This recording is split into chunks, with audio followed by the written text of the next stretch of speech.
Essa pílula é um oferecimento Caoa Sherry.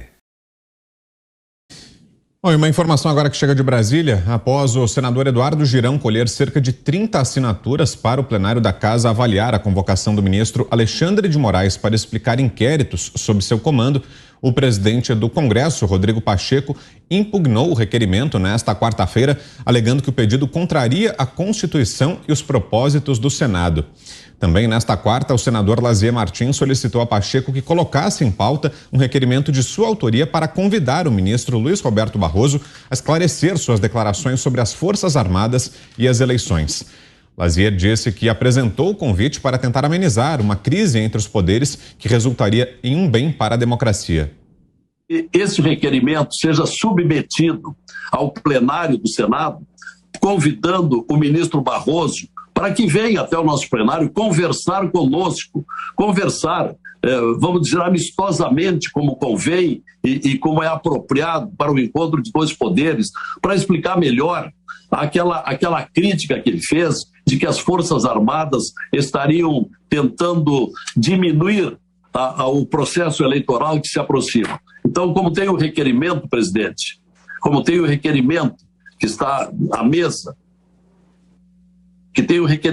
à sua mesa, presidente, que Vossa Excelência avaliasse submetê-lo ao plenário para convidarmos o ministro Barroso para vir conversar conosco sobre as declarações que fez há poucos dias às Forças Armadas. Eu acho que isso contribui e vai ao encontro da sua louvável iniciativa de hoje de conversar com o presidente do Supremo, vindo mais um ministro experiente, o ministro do Superior Eleitoral, e acho que vai servir para dirimir dúvidas de estremecimento nesse momento entre os dois poderes. É o pedido que eu queria formular a Vossa Excelência e fico na expectativa de que Vossa Excelência possa nos atender.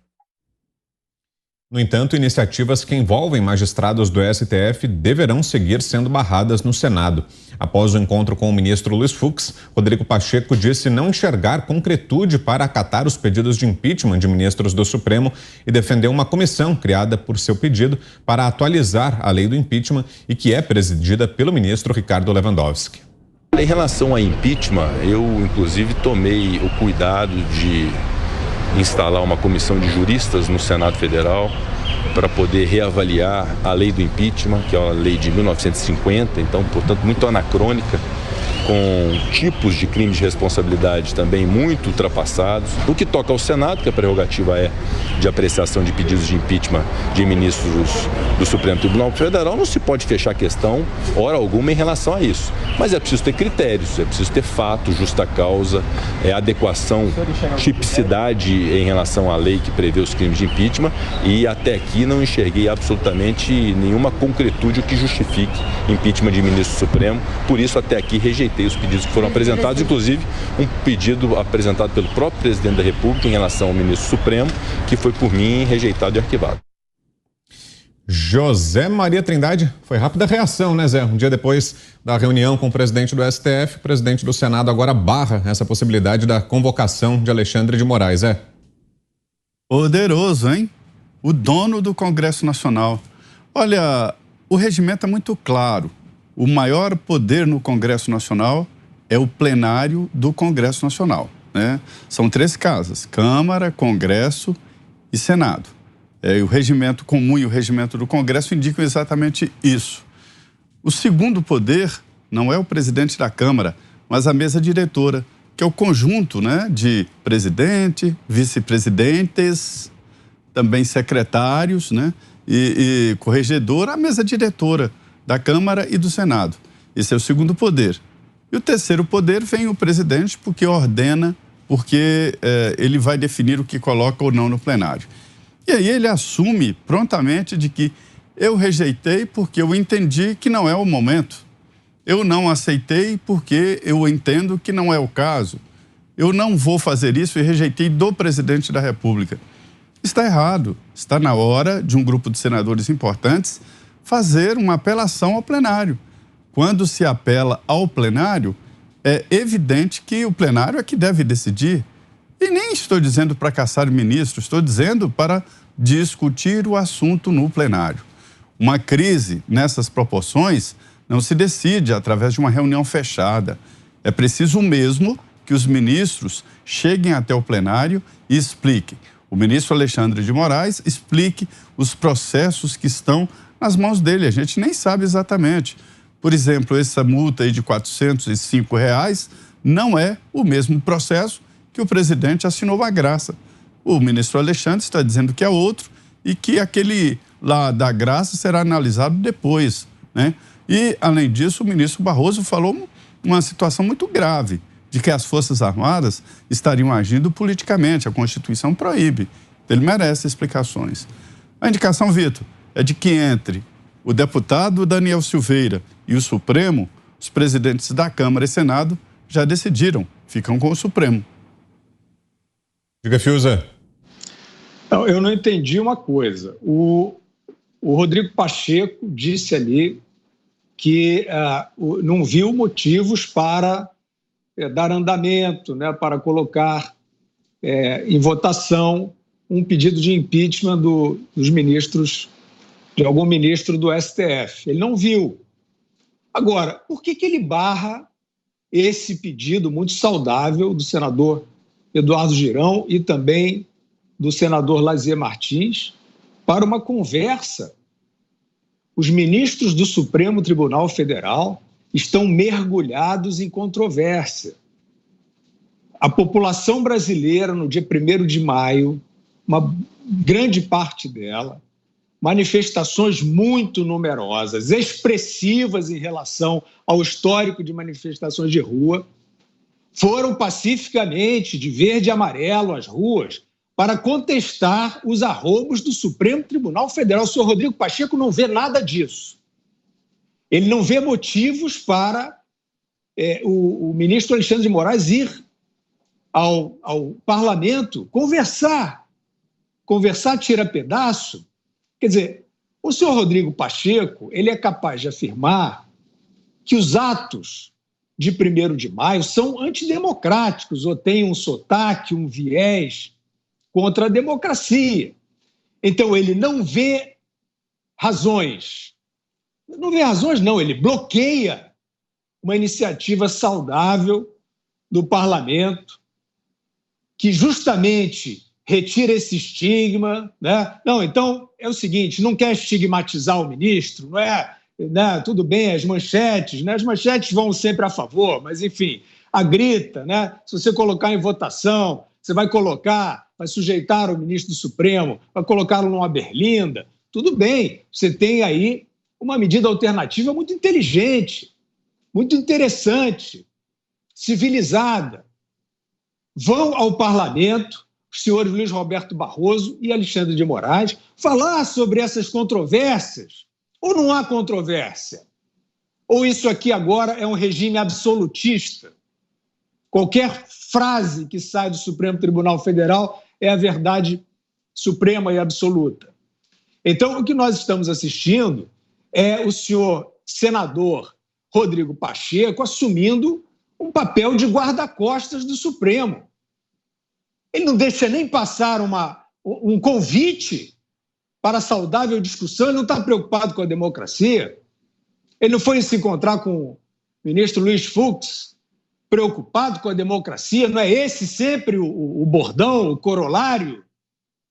Conversar não é da democracia? Por que ele não quer a conversa de senadores, a conversa com ministros do Supremo Tribunal Federal? Eu acho, Vitor, eu não tenho, enfim, nenhuma credencial para achar nada, mas eu acredito que estes senadores estão com tudo, eles estão com as credenciais para insistir nesse pedido, para expor o presidente do Senado a esta conduta que ele não sabe justificar, que ele não pode justificar, e eles devem ir até o fim, como nós aqui diariamente falamos, mas eles têm a autoridade do parlamento. Você, Ana, que nos diz dessas falas do presidente do Senado, Rodrigo Pacheco. Eu fui olhar as redes sociais do senador Rodrigo Pacheco e corram enquanto elas estão abertas, porque ele, mesmo sendo presidente do Senado, um homem eleito pelo povo, ele vive trancando as redes sociais, ninguém pode ver o que ele tuita, mas aproveitem que está aberta. Há 2 horas ele tuitou o seguinte: Somente com o diálogo poderemos avançar no desenvolvimento do país e preservar a democracia e o Estado de Direito. Que diálogo, senhor Rodrigo Pacheco? Diálogo a portas fechadas que o senhor teve com o STF ou o diálogo com o povo? Porque o senhor é um homem eleito pelo povo e uma de suas funções é exatamente proteger o Estado de Direito, a Constituição e não blindar o STF que vem cometendo inconstitucionalidades.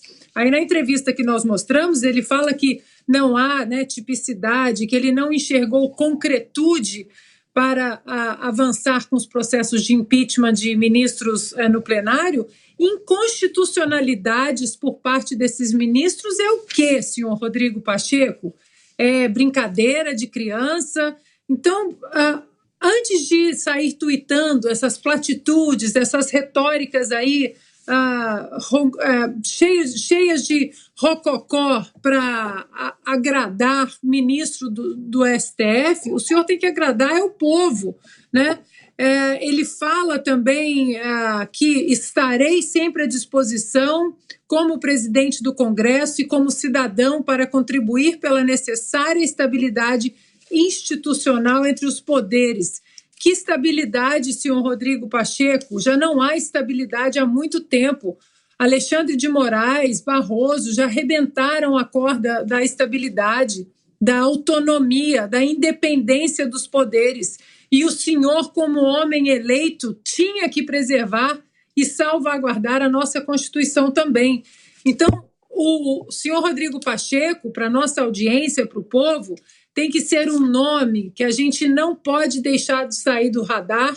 A primeira oportunidade que aparecer para expurgar esse político do nosso cenário, nós temos que aproveitar, porque o Brasil não aguenta mais esse tipo de covardia contra a nação brasileira, contra a Constituição e contra o nosso Estado de Direito. Não esse Estado de Direito que o senhor sai tuitando aí com muita irresponsabilidade.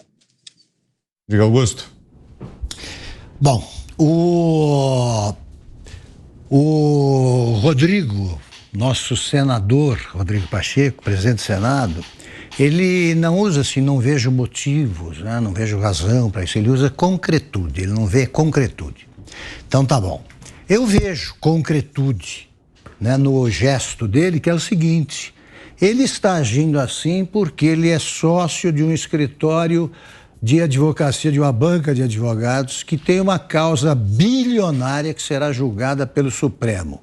Ele defende a Vale, tá? E porque ele quer pagar uma indenização irrisória, a empresa quer e ele acha correto, uma empresa irrisória às vítimas da ruptura, né, do rompimento da barragem de Mariana, que é uma tragédia que se abateu ali sobre aquela região de Minas e que até hoje, anos depois, não chegou ao fim, graças a manobras protelatórias de advogados como ele. É por isso que ele não quer confusão com o Supremo. Ele está pensando nele.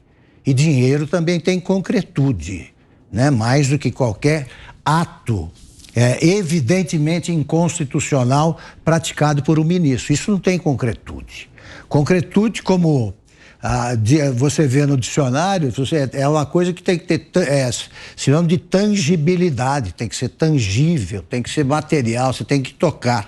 Não dá para tocar no que faz o Alexandre de Moraes, por exemplo, mas a gente sabe que é uma coisa torpe. Por exemplo, tem uma sentença, a Ana certamente sabe, porque ela sabe tudo da Corte Suprema Americana. Mas um juiz é convidado ele está discorrendo aí sobre o que sobre obsceno. Ele falou: olha, eu não sei definir o que é obsceno, mas eu sei o que é obsceno. Então a gente sabe o que ele diz. Ele sabe o que está fazendo Alexandre de Moraes, ele sabe que lida com ministros que agem inconstitucionalmente, mas ele é parceiro, porque ele terá o processo julgado e ele quer ganhar muito dinheiro. Infelizmente, também o presidente do Senado tem um projeto de poder se resume ao enriquecimento pessoal.